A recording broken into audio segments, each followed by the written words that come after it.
तो चलिए स्टूडेंट्स देखते हैं हम लोग इंडियन पॉलिटी का एक और टॉपिक का नाम है संघीय कार्यपालिका। जैसा कि आप लोग जानते हैं कि हम लोगों ने अभी एमपीपीएससी प्रीलिम्स का लेक्चर सीरीज स्टार्ट की है, जिसमें हमने प्रीलिम्स के सिलेबस की 5वीं यूनिट यानी कि पॉलिटी वाली यूनिट हमने उठाई थी और उसका पहला टॉपिक यानी संविधान सभा ये पिछले लेक्चर में कंप्लीट किया था। अब अगला टॉपिक जो है उसका नाम है संघीय कार्यपालिका। इसको हम लोग देखेंगे और टॉपिक वाइज जैसा जैसा होगा प्रीलिम्स के अकॉर्डिंग इसको कवर करते हुए चलेंगे। चलिए, तो संघीय कार्यपालिका का जो विवरण है ये हमारे संविधान के भाग 5 में आर्टिकल 52 से लेके 78 तक इसका उल्लेख किया गया है। संघीय कार्यपालिका में देखिए, यहाँ से प्रीलिम्स का क्वेश्चन बनेगा और फिर यहाँ से भी देखते हैं कि संघीय कार्यपालिका में सम्मिलित कौन कौन होता है या किन लोगों से मिलके संघीय कार्यपालिका बनती है। मैंने लिख दिया है यहाँ पे राष्ट्रपति, उपराष्ट्रपति, प्रधानमंत्री, मंत्रिमंडल और महान्यायवादी। इन पांचों से मिलकर संघीय कार्यपालिका का निर्माण होता है। तो याद रखिएगा, संघीय कार्यपालिका में 5 लोग हैं। ठीक, अब इन पांचों में जो सबसे पहला नाम लिखा मैंने किसका, राष्ट्रपति का। तो अब हम लोग आज राष्ट्रपति से स्टार्ट करते हैं। अब संघीय कार्यपालिका जो टॉपिक लिखा है उसमें अलग से कुछ नहीं आएगा, उसमें यही लोग हैं, इन्हीं का वर्णन है और इन्हीं से क्वेश्चन बनेंगे। ठीक है, तो राष्ट्रपति से अपन स्टार्ट करते हैं। देखिए, जो राष्ट्रपति होता है ये संघीय कार्यपालिका का भी प्रमुख होता है। ये इसको राज्य का भी संवैधानिक प्रमुख माना जाता है। देश का प्रथम नागरिक भी इसी को बोला जाता है। राज्य प्रमुख, कार्यपालिका प्रमुख, संवैधानिक प्रमुख और देश का प्रथम नागरिक। ठीक, अब देखेंगे हम लोग, ये मैंने कुछ पॉइंट्स लिख दिए हैं और इसके अंतर्गत ही हम लोग राष्ट्रपति टॉपिक को कवर करेंगे। ठीक है, तो पहला मैंने क्या लिखा है, पहला जो मेरा पॉइंट है उसमें लिखा है योग्यता। तो कोई व्यक्ति या किसी व्यक्ति में ऐसी कौन सी योग्यताएं होनी चाहिए कि वो राष्ट्रपति का चुनाव लड़ सके, है ना, या राष्ट्रपति बन सके। तो देखिए, अब भारत का राष्ट्रपति की बात हो रही है तो भारत का नागरिक तो होना ही चाहिए। ठीक, तो भारत का नागरिक हो, इसकी आयु 35 वर्ष की आयु पूर्ण कर चुका हो और अगली चीज है लोकसभा का चुनाव लड़ सकता हो, या इसी को कहीं कहीं पे लिखा हुआ मिलेगा कि लोकसभा का सदस्य बनने की योग्यता रखता हो। ये हो गया, बस ये 3 ही मुख्य हैं। बाकी एक और किताबों में तो मिल जाएगा आपको कि किसी लाभ के पद पर ना हो। ठीक, तो ये योग्यताएं हैं मुख्य रूप से जो याद करने वाली है, जो एग्जाम में कंफ्यूज कर सकती है, वो ये 2 ही हैं, 35 वर्ष की आयु पूर्ण कर चुका हो और लोकसभा का चुनाव लड़ने की योग्यता रखता हो या लोकसभा का सदस्य बनने की योग्यता रखता हो। इसमें कंफ्यूजन कैसे होगा, कभी 26 वर्ष की आयु, 21 वर्ष की आयु ऐसे कुछ कर देगा, यहाँ पे ये कर देगा कि राज्यसभा का चुनाव या फिर राज्य विधानसभा का सदस्य बनने की योग्यता, इस तरह से उलझा सकता है। ठीक, योग्यता में इतना ही है। अब आगे बढ़ेंगे हम लोग निर्वाचन। देखिए, तो ब्लैक से लिखता हूं, राष्ट्रपति का निर्वाचन। तो पहली बात तो यह है राष्ट्रपति के निर्वाचन में कि इसके देखिए 50 प्रस्तावक व 50 अनुमोदक। ठीक, किसके लिए, सिर्फ नामांकन के लिए। यानी कि कोई व्यक्ति यदि राष्ट्रपति का चुनाव लड़ना चाहता है तो अपना समझ लीजिए कि चुनाव लड़ने के लिए, जीतने की तो बात ही खत्म हो गई, केवल लड़ने के लिए कि अब वो कैंडिडेट बन गया। कैंडिडेट बनने के लिए, राष्ट्रपति का कैंडिडेट बनने के लिए 50 प्रस्तावक और 50 अनुमोदक चाहिए। इसका मतलब 50 प्रस्तावक का मतलब कि 50 ऐसे व्यक्ति जो ये प्रस्ताव लेके आए कि हाँ फला फला व्यक्ति, एक्स व्यक्ति चुनाव लड़ रहा है और हम लोग इसको इसका नाम दे रहे हैं और 50 अनुमोदक, जो 50 अन्य व्यक्ति आए और बोले कि हाँ ये जो 50 व्यक्ति जिस व्यक्ति का नाम ले रहे हैं एक्स का, हम भी उसके समर्थन करते हैं। ठीक है।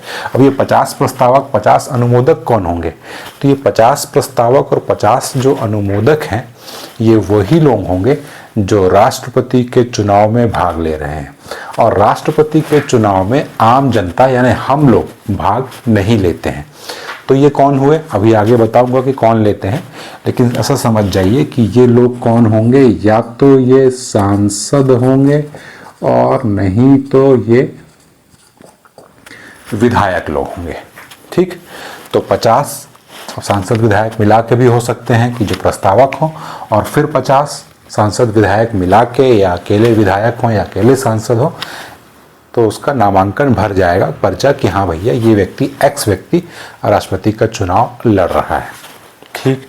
फिर अगली चीज जो भी बताया कि राष्ट्रपति के चुनाव में भाग कौन लेता है, तो राष्ट्रपति के चुनाव में लोकसभा, राज्यसभा, ठीक है, फिर सभी राज्यों की विधानसभाएं एवं दिल्ली व पुडुचेरी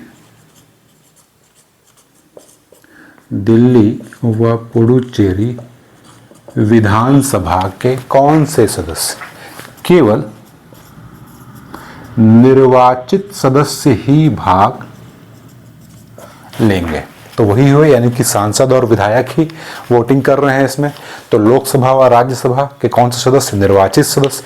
फिर जितने भी राज्य हैं उन राज्यों में जितनी विधानसभाएं हैं उनके पूरे विधायक, और 2 केंद्र शासित प्रदेश भी हैं जिनमें दिल्ली है और पुडुचेरी है। ये इन दोनों को क्यों लिया गया है? इन दोनों को इसलिए लिया गया है क्योंकि यही 2 ऐसे केंद्र शासित प्रदेश हैं जहां पर विधानसभाएं हैं। इसके अलावा जो केंद्र शासित प्रदेश हैं वहां पे विधानसभाएं चूंकि है ही नहीं, इसलिए इन दोनों को लिया गया है। तो दिल्ली व पुडुचेरी विधानसभा के निर्वाचित सदस्य, समझ गए? यानी राष्ट्रपति के चुनाव में मनोनीत सदस्य भाग नहीं लेते हैं। ठीक, इतना क्लियर। अब आगे बढ़ते हैं। अब आगे बढ़ेंगे तो इनका जो चुनाव है यानी राष्ट्रपति का चुनाव, ये होता कैसे है? जैसे हम लोग वोट डालते हैं अपने विधायकों के लिए या स्थानीय चुनाव में या संसद के चुनाव में, ऐसा चुनाव है? ऐसा चुनाव ये नहीं है। राष्ट्रपति का जो चुनाव है ये है आनुपातिक प्रतिनिधित्व प्रणाली। आनुपातिक प्रतिनिधि प्रणाली व एकल संक्रमणीय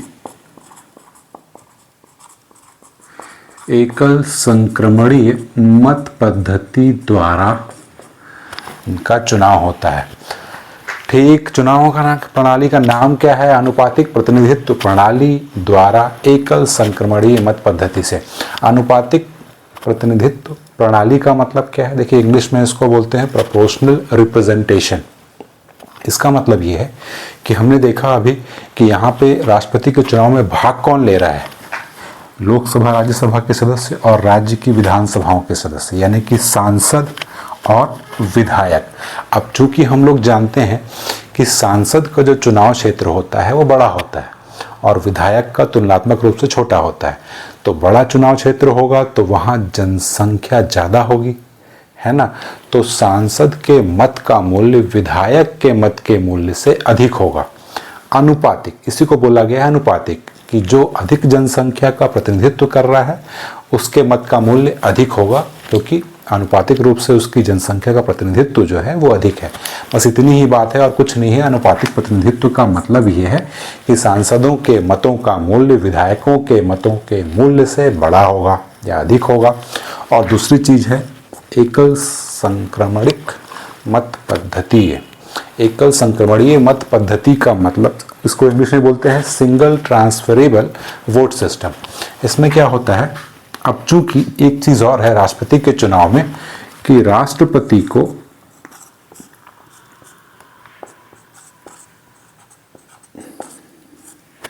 कितने वोट मिल जाएंगे तो वो जीत जाएगा।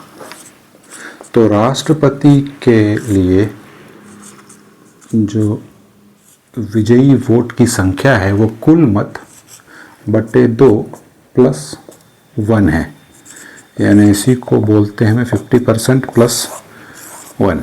साधारण चुनाव जो होते हैं लोकसभा के या विधानसभा के, तो उसमें हम लोग देखते हैं कि जो भी कैंडिडेट सबसे अधिक वोट पाया है वही विजयी हो जाता है ना। मान लीजिए 4 लोग चुनाव लड़े हैं सांसदी का, ठीक है, और उस क्षेत्र की जनसंख्या 100 है, ठीक। तो एक व्यक्ति ने मान लीजिए उसमें 35 वोट पा लिए, ठीक। अब बचे कितने, बच गए केवल 65, और बाकी 2 ने 20-20 पाए और एक ने पा लिए 25, ठीक, 65 हो गए। तो जीतेगा कौन, जिसने 35 वोट पाए। जिसने 35 वोट पाए हैं, क्या वो 50% से अधिक वोट पाया है? नहीं पाया है। इसको अपन पढ़ते थे first past the post system, कि जो अधिक या जो आगे है वोटों में वही जीत जाएगा। लेकिन राष्ट्रपति के लिए जो वोटों की संख्या है वो होती है 50% + 1, यानी आधे से ज़्यादा, कुल वैध मतों का आधे से ज़्यादा।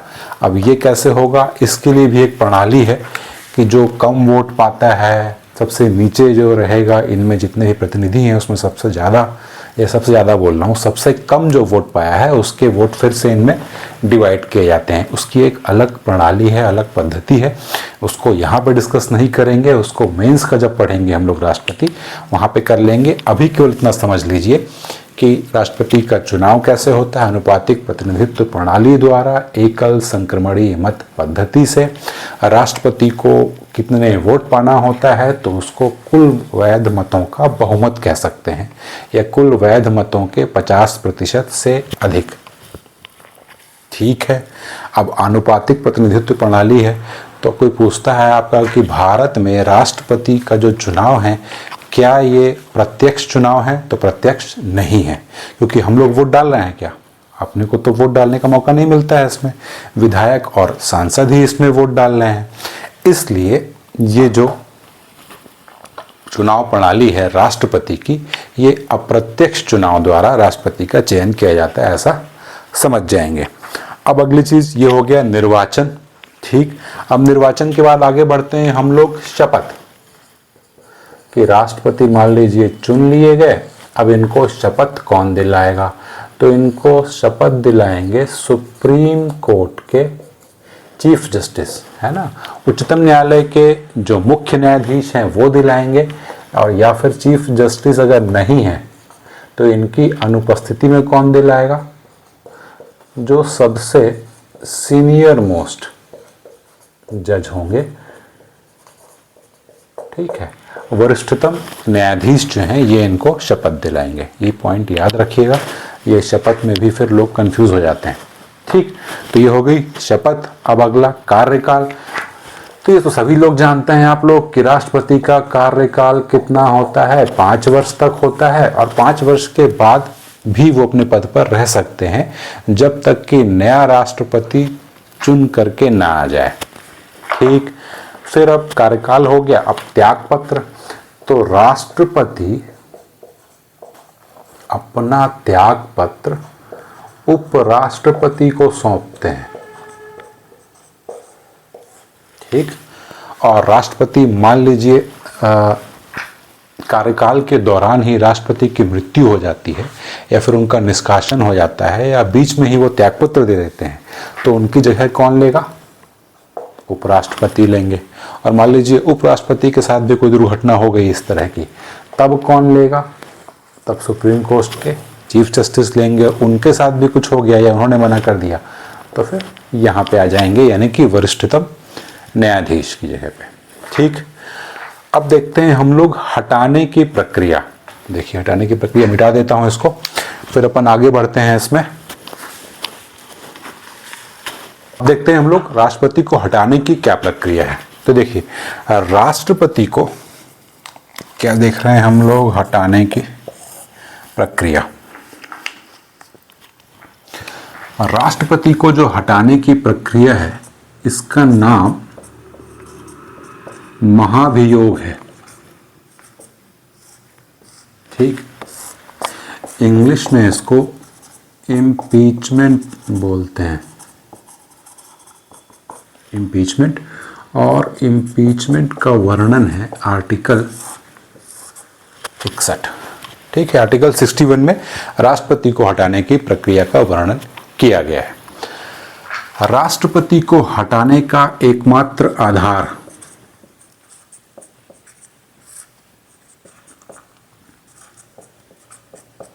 क्या है? संविधान का उल्लंघन। यदि कोई राष्ट्रपति पद पर रहते हुए संविधान का उल्लंघन करता है, ठीक, तो ही राष्ट्रपति को हटाने की प्रक्रिया प्रारंभ की जा सकती है। ठीक है, अब संविधान का उल्लंघन करता है कोई व्यक्ति, तो राष्ट्रपति को हटाने का जो प्रस्ताव है वो किस सदन में लाया जा सकता है? तो किसी भी सदन में। अब किसी भी सदन का मतलब ये नहीं है कि आप राज्य विधानसभा में ले आएंगे। किसी भी सदन यानी या तो लोकसभा में लाया जाए या तो राज्यसभा में लाया जाए। ठीक है, किसी भी सदन में लाया जाएगा। इसके लिए 2 शर्तें आवश्यक हैं। ये शर्तें पूर्ण की जाएंगी तो ही ये प्रस्ताव लाया जा सकता है।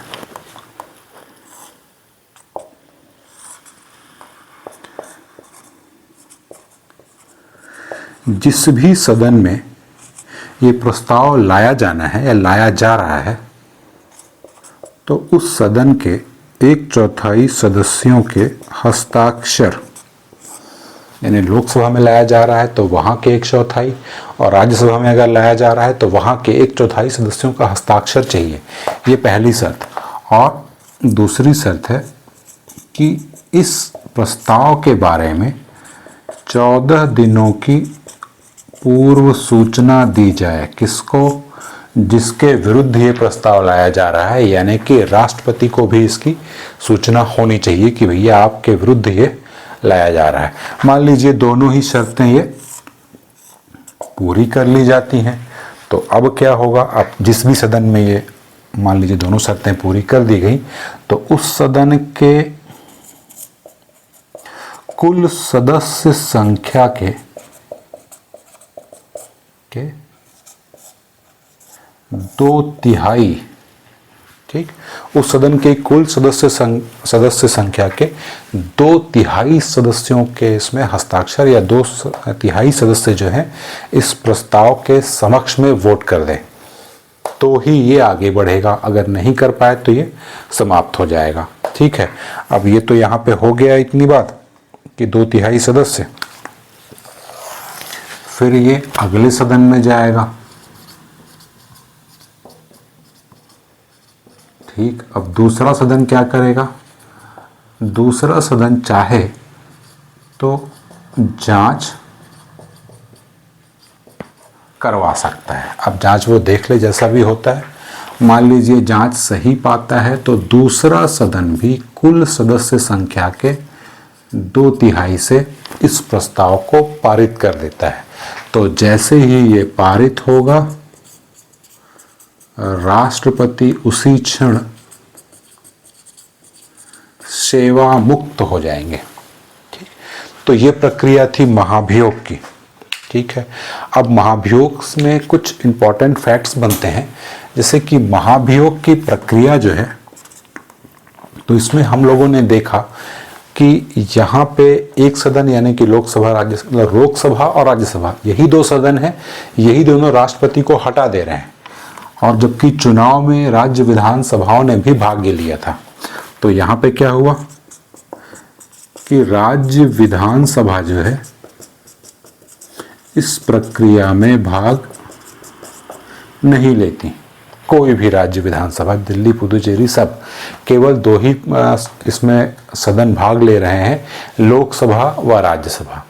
और इन दोनों के दोनों ही सदस्य यानी कि निर्वाचित और मनोनीत दोनों,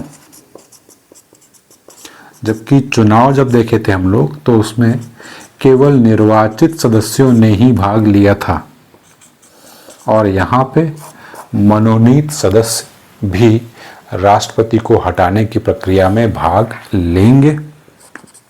और अगली चीज क्या है, महाभियोग की जो प्रक्रिया है, याद रखिएगा ये एक अर्ध न्यायिक प्रक्रिया है।